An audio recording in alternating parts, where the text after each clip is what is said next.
बरगद और नन्ही लता का संवाद। एक पुराने गांव के बाहरी इलाके में एक विशाल और सदियों पुराना बरगद का पेड़ खड़ा था।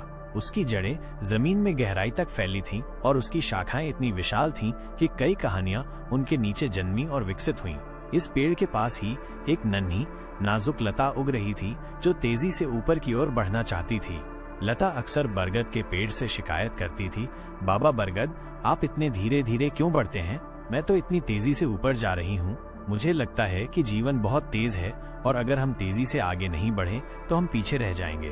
बूढ़ा बरगद मुस्कुराता, उसकी पत्तियां हवा में धीरे धीरे हिलती, जैसे वो कह रहा हो, मेरी बेटी, आओ मैं तुम्हें अपनी धीमी गति और जीवन के कुछ गहरे सबक के बारे में बताता हूँ।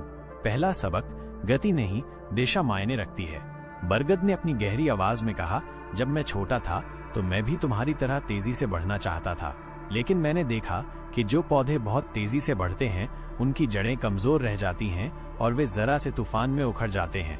मैंने सीखा कि सिर्फ तेजी से आगे बढ़ना महत्वपूर्ण नहीं है, बल्कि सही दिशा में आगे बढ़ना महत्वपूर्ण है। ये मेरा पहला सबक है।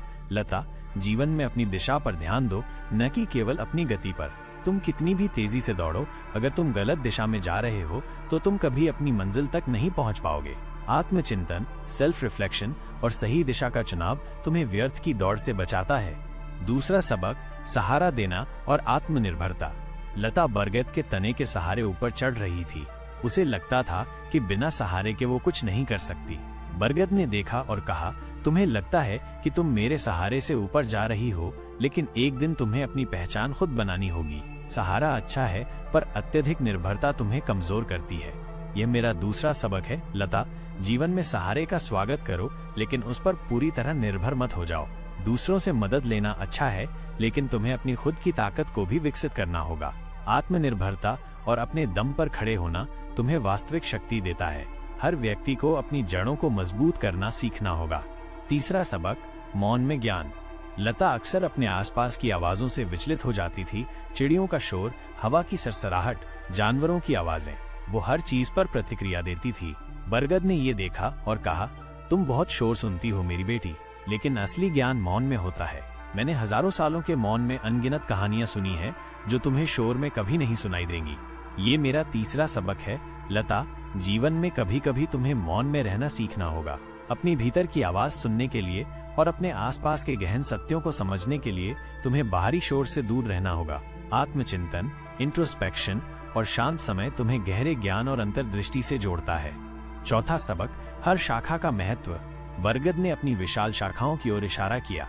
मेरी हर शाखा अलग दिखती है, उसने कहा। कुछ बड़ी हैं, कुछ छोटी हैं, कुछ टेढ़ी हैं, कुछ सीधी हैं, लेकिन हर शाखा का अपना महत्व है। कोई भी शाखा बेकार नहीं है, वे सब मिलकर मुझे पूर्ण बनाती हैं। ये मेरा चौथा सबक है। लता, जीवन में हर व्यक्ति का अपना महत्व और अपनी भूमिका होती है। तुम्हें अपनी तुलना दूसरों से नहीं करनी चाहिए। अपनी अनूठी शक्तियों और कमजोरियों को स्वीकार करो। विविधता ही सुंदरता है और हर व्यक्ति अपनी जगह पर महत्वपूर्ण है। अपनी अनोखी पहचान को समझो और उसे स्वीकार करो। आलोक ने अपनी यात्रा पूरी की और सुबह होने से पहले गुरुजी के पास वापस आया। वो थका हुआ था, लेकिन उसके चेहरे पर एक नई समझ की चमक थी। उसने मशाल गुरुजी को वापस की, लेकिन इस बार वो पहले से ज्यादा समझदार और शांत था। बूढ़े बरगद ने अपनी बात खत्म की। नन्ही लता ने ध्यान से सुना था और उसकी चंचलता कुछ कम हो गई थी।